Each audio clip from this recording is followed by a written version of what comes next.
अस्सलाम वालेकुम स्टूडेंट। आप देख रहे हैं मेरे यूट्यूब चैनल तालीम और तरबियत की दुनिया। मैं हूं मोहम्मद यासिर इकबाल। स्टूडेंट, हमारे पास एक्सरसाइज जो है वो 4B है। इस एक्सरसाइज का जो क्वेश्चन नंबर है हमारे पास 5 है। इस एक्सरसाइज क्वेश्चन नंबर 5 जो है उसमें उसने हमें ई जो है सेट दे दिया 11, 13, 15, 17 और एफ जो है उसने दे दिया 12, 14, 15, 17, 16, 17, 18 एंड 20।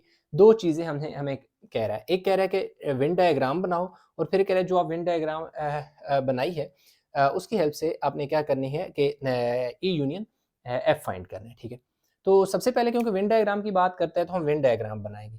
अब विन डायग्राम अगर आपको यूनिवर्सल सेट दिया हुआ है और कंप्लीमेंट वगैरह उसमें भी वो पूछता है तो इसलिए हमें वो दे देता है यूनिवर्सल सेट। जब यूनिवर्सल सेट होगा तो विन डायग्राम स्टार्ट होगी एक रेक्टेंगल टाइप। अगर वो नहीं दिया हो यूनिवर्सल सेट, जैसे कि इस वाले केस में नहीं दिया हुआ, तो हमें दो है, एक ई है और एक एफ के दो सर्कल बनेंगे। जो सर्कल होगा वो एक सेट की रिप्रेजेंटेशन होती है। तो उन सर्कल को ड्रा करने से पहले आपने देखना है क्या कि इनमें कुछ कॉमन है। इसमें देखिए हमारे पास क्या है, 15 इधर भी है और 15 इधर भी है। 17 और 17 दो ऐसे नंबर हैं जो दोनों सेट में एग्जिस्ट कर रहे हैं। तो इसका मतलब है कि कुछ ना कुछ एलिमेंट आपस में कंबाइन है, एक कॉमन है, इसलिए सेट एक दूसरे के साथ ओवरलैप करेंगे। तो इसका मतलब ये हुआ कि ये हमारे पास देखें, अगर सेट क्या है, ई है, तो इसी के साथ जो एफ होगा वो सेट एफ हमारे पास यूं आकर ऐसे होगा। थोड़ा सा बिल्कुल एक्यूरेट सर्कल मुझसे नहीं बने, तो इसलिए आपने अच्छी तरह सर्कल कंपास की मदद से बनाने हैं। तो अब हमने इन एक सर्कल को दूसरे सर्कल की साथ से कट के क्यों किया, यानी ओवरलैप क्यों किया, यानी ये वाला सर्कल इस सर्कल के ऊपर क्यों आया एफ। उसकी रीजन ये है कि इनमें कुछ नंबर ऐसे हैं जो कॉमन है, जैसे कि ये दो नंबर जो हमारे पास हैं, कौन से, 17 और जो 15 है, वो यहाँ पर भी हैं और इधर आए तो ये दोनों नंबर क्या है, इस जगह पे भी हैं। तो दो नंबर हमारे पास कॉमन है, इसलिए ये ओवरलैप करेंगे। और जो नंबर कॉमन है, सॉरी ये 16 पे लगा दिया 15, तो 15 और 17 आपने यहाँ कॉमन एरिया में लिख देने। बाकी देखें, देखिए 15 भी लिख दिया, 17 भी लिख दिया गया। जो कॉमन नंबर होते हैं वो कॉमन एरिया में आते हैं, बाकी जो बच जाते हैं, जैसा कि इस वाले केस में सिर्फ ये दो नंबर बचे हैं क्योंकि ये तो कॉमन एरिया में चले गए, तो उनको आपने यहाँ पर लिख देने 11 और 13। इसी तरह यहाँ पर बहुत सारे एलिमेंट है इसके अंदर, जैसे 12 है, 14 है, यहाँ आ गया जी 12 है, 14 आ जाएगा। 15 और 17 जो है वो तो यहाँ पे हमारे पास आ गए, इसलिए 16 आ जाएगा और 18 आ जाएगा और 20 आ जाएगा। तो यूं हमारे पास जो वेन डायग्राम है वो हमने बना ली। ठीक है, अच्छा, इसको अगर यूं नंबर मैंने एक लाइन में लिखे हुए हैं, ये जरा आगे हर्डल में करके, मतलब यूं एक इधर लिखें, एक इधर, एक इधर, एक इधर, जिस स्टाइल में मर्जी लिख लें यार, उससे कोई मसला नहीं है। ये तो बात हो गई। नेक्स्ट वो कहता है कि आपने ना यूनियन जो है वो लिखना है। अच्छा, यूनियन क्या होता है कि उसने कहा कि वेन डायग्राम से लिखे यूनियन। यार वेन डायग्राम से लिखना है ना, तो फिर आपने क्या करना है कि डायरेक्ट फाइंड करना है, ई यूनियन एफ। अब आपने क्या करना है कि एक सेट लिख देना है। उसमें क्या है कि यहां पर इन दो सर्कल में जितने भी नंबर है ना उनमें सारों को जोड़ के लिख देना है, लेकिन तरतीब से लिख लें। बेशक 11 है, 12 है, 11 है, देन 12 है, 13 है, यस, 14 भी है, 15 भी है, 16 भी है, 17 और 18 भी है और 20। तो यूं हमारे पास ये जो है नंबर जो है सारे किस में आगे हैं, ई यूनियन एफ में। यूनियन में हम सारे नंबर लिखते हैं जो इस सेट में भी होते हैं और इस सेट में भी होते हैं। लेकिन एक चीज देखें, इसमें कितने नंबर हैं, 1 2 3 4 5 6 7 8 9 10 11, टोटल 11। इन दोनों में सेट को मिलाकर 11 नंबर बनते हैं। इसमें देखिएगा 9 होंगे, 1 2 3 4 5 6 7 8 9। तो दो नंबर कम क्यों हुए जब इन दोनों सेट को जोड़कर एक सेट बनाया? इसलिए कि जब भी यूनियन लिखते होते हैं तो वो नंबर जो रिपीट हो रहे होते हैं, यानी इधर भी है और इधर भी है, इसलिए कॉमन एरिया में आए और एक दफा लिखे गए हैं, तो यूनियन में हमेशा एक दफा लिखे जाते हैं। अच्छा, एक चीज है कि आगे उसने इसका इंटरसेक्शन नहीं किया, ये एक एक्स्ट्रा पार्ट में आपको बताने को। अगर इसी का इंटरसेक्शन फाइंड करना होता तो इंटरसेक्शन में हमारे पास सिर्फ ये वाले 15 और 17 लिख देते, बाकी हम नंबर ना लिखते। क्यों? इंटरसेक्शन में सिर्फ वो नंबर लिखते होते हैं जो कॉमन होते हैं। तो बस इतना सा आई थिंक क्वेश्चन था। इसके दो ही पार्ट थे, वो हमने कर लिए। वीडियो को पास करके उतारे में या स्क्रीनशॉट लें, मैं इसका नेक्स्ट पार्ट करने लगा। अच्छा, तो स्टूडेंट क्वेश्चन नंबर 6 की अगर हम बात करें तो उसमें उसने जी और एच दो जो है सेट दे दिए हैं वेन डायग्राम और जी यूनियन एच, बिल्कुल पिछले क्वेश्चन के साथ सिमिलर क्वेश्चन है, इसलिए हम क्या करते हैं कि दो इसके सर्कल बनाएंगे। ये देखिए हमारे पास क्या हो गया जी, जी हो गया और जी हो गया, ठीक है जी। और इसके साथ दूसरा, क्योंकि हमारे पास ये देखें एच हो गया, थोड़ा सा बड़ा बन गया लेकिन कोई नहीं, गुजारा करें। एच, इन्होंने भी एक दूसरे को ओवरलैप किया, ठीक है। जब ये एक दूसरे को ओवरलैप करेंगे तो इसलिए होगा क्या कि हमने ओवरलैप क्यों कराया, क्योंकि ये देख सकते हैं एप्पल इधर भी मौजूद है, देखें बनाना ये देखें कॉमन है, और ग्रेप्स, ये तीन जो है फ्रूट आपस में कॉमन है, तो इनको आपने क्या कर लेना है, यहाँ पे लिख देना है, ये apple then banana, banana and then a grape, ये जो है ये तीन फ्रूट कॉमन है, इस कॉमन एरिया में लिख दें। अब ये देखें 1 2 3 चले गए, पीछे हमारे पास ऑरेंज और ड्यूरियन जो है वो बच गए, ORANGE, ठीक है, और ड्यूरियन DURIAN। तो जी में नंबर पूरे हो गए, इसमें एप्पल बनाना ग्रेप हो गए, स्ट्रॉबेरी रह गई। तो स्ट्रा, आई थिंक स्पेलिंग मैंने शायद STRAW होना चाहिए, यस, STRAWBERRY, इसको थोड़ा सा ऐसे लिख लेते हैं, जगह कम है, STRAWBERRY, ये हो गया जी इसका आंसर। ये थोड़ा नीचे से बड़ा अजीब सा बन गया, इसको थोड़ा सा ऐसे, ये उससे भी ज़्यादा यार बन गया, क्या करें, बस ड्राइंग ऐसी मेरी गुजारे वाली है। तो अब ये देखें जी, ये तो इसका क्या हो गया, दूसरा अपने वेन डायग्राम बन गया। इंटरसेक्शन, इंटरसेक्शन में हमने क्या करना है, इसी के आगे देखो जी, मैं एप्पल के चले नीचे लिख लेता हूँ, जी यूनियन एच का इंटरसेक्शन, यार इन सारों को ना जोड़ के लिख दो, खत्म हो जाएगा चीज़। ऑरेंज ड्यूरियन एप्पल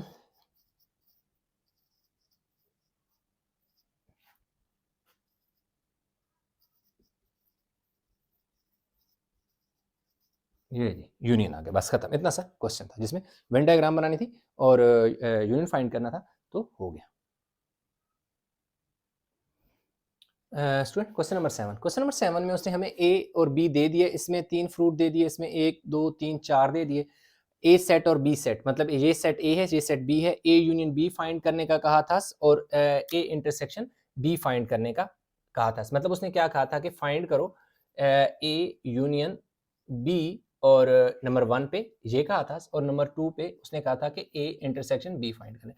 सिंपल, हमने ए यूनियन बी था, ए था, ए का सेट लिखा, आगे यूनियन का सिंबल है, यूनियन का सिंबल लिखा, बी है, देखिए बी का सेट लिख लिया नीचे। अब क्या होता है कि यूनियन में दो जो सेट होते हैं उनसे मिलाकर एक सेट बनाया जाता है, अगर 2 सेट हैं तो 2, 3 है तो 3 से भी एक ही सेट बनेगा। तो इसमें हम ये करते होते हैं, जैसा कि हमारे पास ये 2 फ्रूट ऐसे हैं, जैसे ड्यूरियन और मैंगो इधर भी है, और ड्यूरियन और मैंगो, सॉरी मैंगो इधर भी है। तो ये 2 जो हैं इनको आपने एक बार लिखना है, यानी रिपीट नहीं होना चाहिए, ये वाला भी फ्रूट और ये वाला फ्रूट रिपीट हो रहा है, दोनों में कॉमन है, इसलिए आपने एक बार लिख देना है। मैंगो भी दोनों तरफ है, इसलिए लिख देना है। बाकी आप जैसे पाइन एप्पल बच गया, एक ए और एक ए बच गए, इनको आपने लिख देना है, तो आपका यूनियन आ जाएगा। इसी तरह इंटरसेक्शन की बात है, तो यही जो सेट मैंने इसी तरह लिखे थे, इन्हीं को मैं देखें यहाँ पर लिखा है, यूनियन को उलट करके क्या बना दिया, इंटरसेक्शन। इसी तरह यूनियन को उलट करके इंटरसेक्शन बना दिया। इसमें ये होता है कि सारे, इसमें जो इस सेट में जितने भी एलिमेंट होते हैं और इस सेट में भी जितने भी एलिमेंट होते हैं, इन दोनों सेट के एलिमेंट को मिलाकर एक सेट बना दिया जाता है। जो नंबर रिपीट हो रहे होते हैं उनको एक बार लिखा जाता है, जबकि इंटरसेक्शन में सिर्फ कॉमन नंबर लिखे जाते हैं, जैसे एलिमेंट इनफैक्ट लिखे जाते हैं, नंबर वैसे ही जबान पे चढ़ा हुआ है, एलिमेंट लिखे जाते हैं, यानी जो एंट्रीज होती हैं वो लिखी जाती हैं। तो कॉमन इसमें क्या है, ड्यूरियन और मैंगो इधर भी है और ये इधर भी हैं दोनों फ्रूट, इसलिए यही सिर्फ इंटरसेक्शन में आएंगे। इंटरसेक्शन में ये होता है कि वो एलिमेंट जो पहले सेट में भी है और दूसरे सेट में भी है वो इंटरसेक्शन में आएंगे, और इसके अलावा अगर कॉमन जो नहीं है उनको हम नहीं लिखेंगे। तो बस इतना सा सवाल था, क्वेश्चन 7 कंप्लीट हो गया। अच्छा, तो स्टूडेंट क्वेश्चन नंबर 8 में कह रहे हैं find union and intersection in each of the following pairs of set. उसने दो दो सेट दे दिए, जैसे ए बी, इसी तरह यहाँ पर सी और बी दे दिए, ई और एफ दे दिए, जी और एच दे दिए। तो इनमें यूनियन और इंटरसेक्शन फाइंड करना था, ठीक है जी, क्या फाइंड करना था, यूनियन और इंटरसेक्शन। अब इंटरसेक्शन को इसलिए रेड लिखा कि इंटरसेक्शन रेड में लिखे हुए हैं इनके आंसर और यूनियन के ब्लैक में लिखे हुए हैं। तो देखो जब भी आपने इंटरसेक्शन लिखना है तो आपने क्या किया, ये देखें ए है, इंटरसेक्शन का ये सिंबल है, बी है, ए है, ए का सेट लिख दिया, इंटरसेक्शन का सिंबल डाल दिया, बी है तो बी का सेट लिख दिया। अब इन क्या करें, दो सेट से मिलकर एक सेट बना देना है। तो ये देखें 3 भी आ गया, 6 भी आ गया, 8 ये था, 8 आ गया, 9 आ गया और 12 आ गया।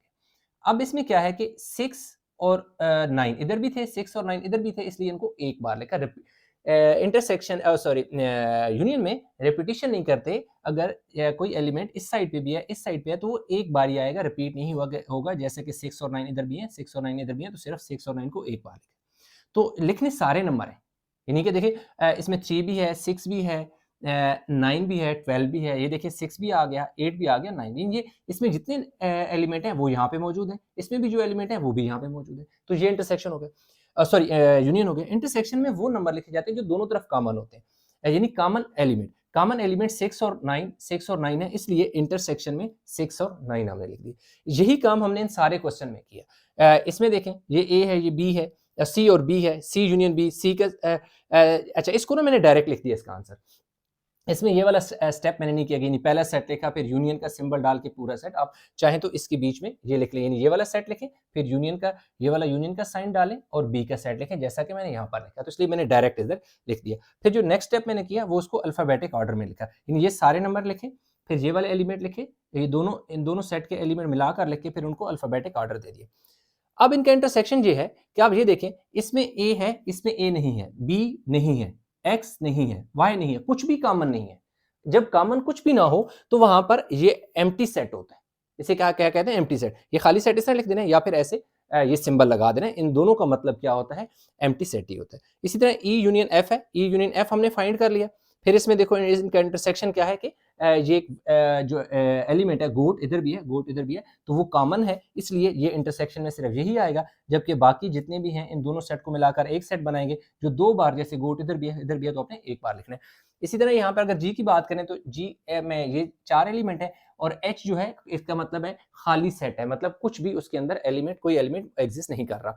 तो अगर इसमें यूनियन में तो इन दोनों सेट को मिलाकर एक लिखते हैं तो यही सेट जो है इसका आंसर आ जाएगा। क्यों कि एच में तो अच्छा जी, और मैंने गलती से क्यों लिख दिया ये जी, हाँ नहीं बल्कि सही है यार, एच, हाँ सही है, जी और एच है।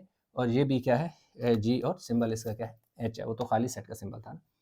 अब देखें जी है और यूनियन एच है, तो यही आ जाएगा। इंटरसेक्शन में क्या है कि इन दोनों में कॉमन जो नंबर होते हैं वो लिखने हैं। इसमें तो एलिमेंट है, इसमें तो एलिमेंट ही नहीं है ना, कुछ एंट्रीज ही नहीं है, तो इसमें कॉमन कुछ भी नहीं आएगा। इसलिए इन दोनों का आंसर यानी कि खाली सेट लिख दें, ऐसे लिख दें सिंबल की फॉर्म में, या ऐसे लिख दें या ये पूरा लिख दें, दोनों सूरतों में ठीक है। तो इसलिए ये आंसर इसलिए आ रहा है कि इन दोनों से ये खाली सेट है और इसमें एलिमेंट हैं, तो इनमें कोई ऐसे नंबर नहीं है जो कॉमन हो, कोई एलिमेंट ऐसे नहीं है, कुछ ऐसी एंट्री नहीं है जो कॉमन हो, तो इसलिए खाली सेट आएगा। तो क्वेश्चन नंबर 8 जो है इतना ही था, कंप्लीट हो गया। वीडियो को पास करके उतारें ताकि इसका नेक्स्ट क्वेश्चन करें। अच्छा स्टूडेंट, क्वेश्चन नंबर 9 की अगर बात करें तो क्वेश्चन नंबर 9 में उसने हमें यूनिवर्सल सेट दे दिया, कह रहा है x such that x is a positive integer less than 16, कि भाई एक्स एक का जो सेट होगा यूनिवर्सल सेट, उसमें एक्स में ऐसे यानी कि इस तरह के नंबर आएंगे जो हो इंटीजर। एक तो पॉजिटिव इंटीजर होंगे, इंटीजर यानी 1 2 3 4 5 सारे क्या होते हैं, इंटीजर होते हैं, ठीक है। इंटीजर में हमारे पास +1 +1 -1 +2 -2 प्लस और माइनस वाले सारे नंबर होते हैं। लेकिन क्योंकि वो कह रहे हैं कि पॉजिटिव इंटीजर होने चाहिए और 16 से छोटे होने चाहिए, इसलिए ये देख सकते हैं कि यूनिवर्सल सेट में मैंने 1 से लेकर 15 तक यानी 1 2 3 4 अप टू 15, यानी क्योंकि लेस देन 16 का मतलब है 16 से छोटा, तो 16 से छोटा क्या होता है, 15। आई की बात करते हैं, कह रहे हैं x such that x is a multiple of 4, यानी कि आपने वो लिखने हैं जो मल्टीपल ऑफ 4, यानी 4 का टेबल जिन पे जाता हो, तो 4 का टेबल जाता हो लेकिन 16 से छोटा, तो मतलब 4 का टेबल लिख देना है, 4 1 4 4 2 8 4 3 12, 4 4 16 होता है वो नहीं लिखेंगे क्योंकि उसने कहा था कि 16 से छोटे, इसलिए 16 नहीं आएगा।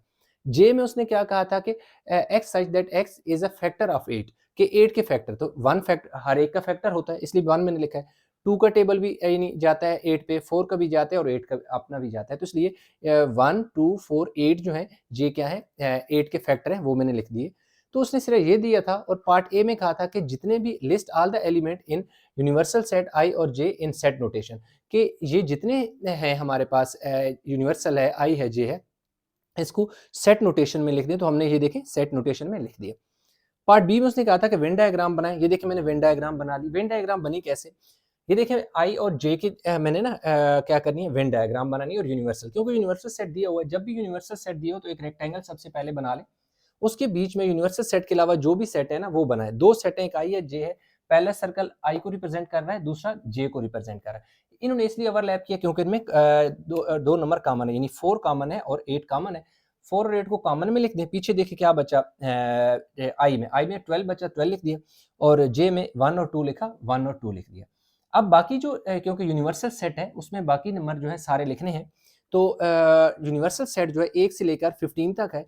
तो इसमें देखो 1 2 ये आ गया, 3 नहीं है तो 3 इधर लिख दो, 4 5 नहीं है, 5 इधर आ जाएगा, 6 इधर आ जाएगा, 7 इधर आ जाएगा, 8 इधर है, 9 10 11 12 इधर है, तो 12 इधर नहीं लिखेंगे, 13 14 15। मतलब ये है कि 1 से लेकर 15 तक यूनिवर्सल सेट में सारे नंबर हैं। तो जो एलिमेंट यानी नंबर इन दो सेट के अंदर और कॉमन एरिया में आ गए हैं, उसके अलावा यानी जो आपने ये दो सेट और कॉमन में लिख दिए हैं, उनके अलावा इस सेट में जो नंबर बचे हैं वो यहाँ पर आपने साइड पे लिखने हैं। सारे नंबर दोबारा नहीं लिखने, क्यों कि ये आई और जे ऑलरेडी यूनिवर्सल सेट का हिस्सा है, उसके इनसाइड है, इसलिए 1 भी यूनिवर्सल सेट में एग्जिस्ट कर रहा है, 2 भी कर रहा है, 3 भी, 4 भी, 5 6 7 8 9 10 11 12 13 14 15। तो ये इसकी डायग्राम बन गई। पार्ट सी में उसने कहा था कि find a number 1 a union J का कंप्लीमेंट फाइंड करना है, और आई यूनियन जो जे है इसका कंप्लीमेंट, यानी यहाँ ए इंटरसेक्ट ये आई जे का जो आई जे का कंप्लीमेंट, आई और जे के कंप्लीमेंट के दरमियान इंटरसेक्शन, यानी सादा ज़बान में कि आई है और जे का कंप्लीमेंट है, उनके दरमियान इंटरसेक्शन फाइंड करना है, जबकि आई और यूनियन जे जो है उसका कंप्लीमेंट फाइंड करना है। तो देखिए आपके जो आंसर आएंगे ना, क्योंकि उसने कहा था कि from diagram from the Venn diagram, भाई वेन डायग्राम जो है इसकी हेल्प से कह रहा था आपने लिखने हैं। तो इसकी डायग्राम से आपने जो दो आंसर हैं आपके वो ये हैं, आपने एक ये वाला लिख देना है और एक ये वाला लिख देना है। ये आए कैसे, इसको मैंने एक्सप्लेन किया, अगर आप ये कर देते हैं तो कोई पाबंदी नहीं है, वैसे क्योंकि उसने डायग्राम से तो आपने यही लिखने। अब ये आया कैसे है, ये वाला सारा आया कैसे? सबसे पहले इसलिए बता रहा हूँ, कुछ ऐसे क्वेश्चन होंगे जिनमें होल कंप्लीमेंट की बात करता है, तो इसलिए वो ये कंसेप्ट यहाँ पर था, तो मैंने कहा एक्सप्लेन कर दो। आपने पहले ये आई यूनियन जे का होल का कंप्लीमेंट है ना, इसलिए पहले ब्रैकेट के अंदर जो चीज है उसको सॉल्व करो। आई और जे का यूनियन है, देखो आई लिखा, यूनियन जे लिखा, इन दोनों का जो यूनियन है वो हमने फाइंड कर लिया। यूनियन में ये चीज होती है कि वो नंबर जो दोनों तरफ होते हैं, रिपीट हो रहे होते हैं, उनको नहीं रिपीट नहीं करना, एक बार लिखना है। जैसे 4 इधर भी है, 8 इधर भी है, 4 और 8 इधर भी है, इसलिए 4 और 8 को आपने एक बार ही लिखना है। बाकी जो जैसे 12 है, 12 भी आ जाएगा, 1 2 है, 1 2 भी आएगा। ये तो आ गया आई यूनियन जे। अब उसने क्या कहा हुआ है कि इसका होल कंप्लीमेंट, यार आई यूनियन जे का होल कंप्लीमेंट का ये मतलब है कि जिस सेट का आपने कंप्लीमेंट फाइंड करना है ना, उसे यूनिवर्सल सेट में से माइनस कर दें। यानी किसी भी सेट का कंप्लीमेंट तब आता है जब उस सेट को यूनिवर्सल सेट में से माइनस कर दो। तो ये देखिए मैंने क्या लिखा, यूनिवर्सल सेट लिखा, माइनस किया इसको। ये देखो यूनिवर्सल सेट जो है, यूनिवर्सल सेट पूरा आ गया माइनस का साइन, और जे का जो इनका जो आंसर था वो यहाँ लिख दिया। तो अब ये क्या होगा, ये 1 है, ये इस 1 से कट जाएगा, 2 भी कट जाएगा, इसी तरह 4 भी कट जाएगा, क्योंकि इसमें तो सारे नंबर है ना। देखो इसमें सारे नंबर हैं, 1 से लेकर 15 तक हैं, तो 1 से लेकर 15 तक 1 2 3 4 5 ये वाले नंबर कट जाएंगे। बाकी देखो ये सारे नंबर बच गए हैं, 1 से लेकर 15 तक तमाम नंबर बच गए हैं, सिर्फ इन नंबर को छोड़ के, क्योंकि ये वाले नंबर इससे कट गए हैं। तो आपने इसलिए ये वाला आपका आंसर है। जे का जो है ना, आई यूनियन जे का कंप्लीमेंट सिर्फ 12 आ जाएगा। अच्छा, इसको अगर डायरेक्ट डायग्राम से कैसे लिखना है, अगर सॉल्व ना करें डायरेक्ट, या डायरेक्ट में ऐसे करना है कि जो इन सेट और कॉमन एरिया के अलावा नंबर बचे हैं ना, वो तो आ जाएंगे आपका आई यूनियन जे का होल कंप्लीमेंट आ जाएगा, क्योंकि यूनिवर्सल सेट में से वो माइनस हो गए। तो ये देखो यूनिवर्सल सेट में से आई भी माइनस हो गए और जे भी देखो माइनस हो गए, उनका कॉमन एरिया के समेत कॉमन हो गए। फिर दूसरा उसने क्योंकि इंटरसेक्शन की बात की थी, यूनियन गलती से लिख दिया, आई यूनियन जे का इंटरसेक्शन, तो इसमें सिर्फ क्या आएगा, 12 आएगा। अब ये आया कैसे है 12, इसको देखो आपने सबसे पहले ना जे का कंप्लीमेंट फाइंड करना है। मैं यहाँ पे थोड़ा सॉल्व करके बता देता हूँ यार, जे का जो कंप्लीमेंट फाइंड करना है, तो जो यूनिवर्सल सेट है ना, ठीक है, उसमें से हमने क्या करना है, जे को माइनस करना है। तो यूनिवर्सल सेट में क्या है, 1 है, 2 है, 3 है, 4 है, से लेकर 15 तक तमाम नंबर है, और जे में जो है, जे में हमारे पास क्या है, जे में हमारे पास 1 2 4 8 है, ठीक है, 1 है, 2 है, 4 है और 8 है। तो अब इसमें इसका जो जे का कंप्लीमेंट आ जाएगा, वो देखो 1 आ जाएगा, देखिए 2 कट जाएगा, 3 आ जाएगा, 4 कट जाएगा, 5 आ जाएगा, 6 आ जाएगा, 7 आ जाएगा, 8 कट जाएगा, 9, 10, 11 और क्या आ जाएगा, 12 आ जाएगा। ये हो गया। अब आप देख सकते हैं कि ये जे का कंप्लीमेंट है, लेकिन हमने क्या फाइंड करना है, आई और जो जे है का कंप्लीमेंट है, उनके दरमियान इंटरसेक्शन फाइंड करना है। तो आई वाला जो सेट है वो आप लिख लें। आई में आपके पास क्या है, 4, 8, 12 है, तो आप लिख लें 4, 8 और 12, और उसके दरमियान देखो इंटरसेक्शन का साइन है, तो इंटरसेक्शन का साइन लिख लें। अब जे में आपके पास क्या है, 1, 3, 5, 6, 7, 1, 3, 5, 6, 7, 7, 8 नहीं है, 9, 10, 11, 12, 9, 10, 11, देखो 12 आ गए, सही है। अच्छा सॉरी, इसमें ना आगे भी आएंगे, 12 के बाद देखो 13 भी आएगा, 14 भी आएगा और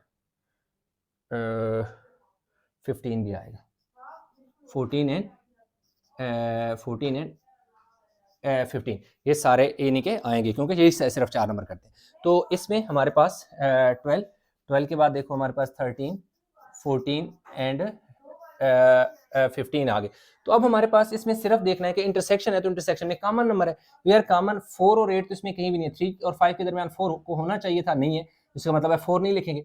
7 और 9 के दरमियान 8 होना चाहिए, 8 भी नहीं है, लेकिन 12 देखो है ना, तो इसलिए आई इंटरसेक्शन जो जे है उसका जो आंसर है वो 12 आ गया। तो इस और इसको सेट की शक्ल में लिख देना ऐसे।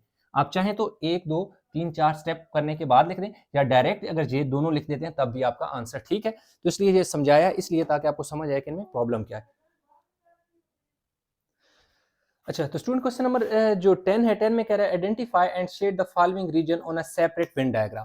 कह रहे हैं कि भाई एक उसने डायग्राम दी हुई थी, 3 जो है इसको अलग अलग शेड करना था, मैंने शेड कर दिया। के इंटरसेक्शन एल था, तो के यूनियन एल था, और के यूनियन एल का कंप्लीमेंट है। फिर ये देखो ये क्यों, जो इंटरसेक्शन है ना, इंटरसेक्शन क्या होता है, कॉमन रीजन होता है, इसलिए इन दोनों का जो कॉमन रीजन है वही सिर्फ शेड होगा। यूनियन में क्या होता है कि सारा शेड होता है, ठीक है। इसमें क्या होता है कि यूनियन में हमारे पास क्या होगा, ये सारा शेड होगा, इसलिए हमने इन दोनों को क्या कर दिया, शेड कर दिया, के और यूनियन एल को क्या कर दिया, शेड कर दिया। नेक्स्ट वो तीसरा जो बात करता है ये, इनका के यूनियन एल का जो है ना वो करना है, होल का कंप्लीमेंट फाइंड करना है। तो अगर हम होल के कंप्लीमेंट की अगर हम बात करें, तो उसमें हमारे पास क्या होगा कि ये जो के यूनियन एल का होल कंप्लीमेंट का मतलब क्या है, मैं थोड़ा सा यहाँ बता दूं। के यूनियन एल का होल कंप्लीमेंट का ये मतलब है कि जो यूनिवर्सल सेट है उसमें से के यूनियन एल जो है ना उसको माइनस कर दो। तो माइनस का मतलब है कि वो पीस बीच में से एक्सट्रैक्ट कर लो, निकाल दो। तो अब अगर जैसे एक पेज है उसके बीच में से आप सीजर से ये वाला पीस सारा काट के निकाल दें, ये सारा निकाल दें, ये और ये दोनों सर्कल निकाल दें, तो बेशक जब आप पेंसिल से इस तरह लाइन लगाएंगे तो ये तो जगह खाली होगी, इसलिए ये वाला रीजन तो आएगा ही नहीं। सिर्फ क्या होगा कि बाकी का सारा रीजन आ जाएगा, लेकिन ये बीच में से ये वाला रीजन नहीं आएगा। तो जो हमारे पास उसने जो एक क्वेश्चन था उसको उसने कहा था कि इनकी सेपरेट जो है वेन डायग्राम बनाए, तो हमने वेन डायग्राम बना ली। तो आई होप कि ये क्वेश्चन सारे समझ आ गए होंगे, इनमें कहीं भी किसी जगह कंफ्यूजन है नीचे कमेंट में जरूर बताइएगा। वीडियो को लाइक करें, शेयर करें, चैनल को सब्सक्राइब नहीं किया तो चैनल जरूर सब्सक्राइब कर लें। तो इंशाल्लाह मिलेंगे नए लेक्चर के साथ, तब तक अपना बहुत सारा ख्याल रखिएगा। अल्लाह हाफिज़।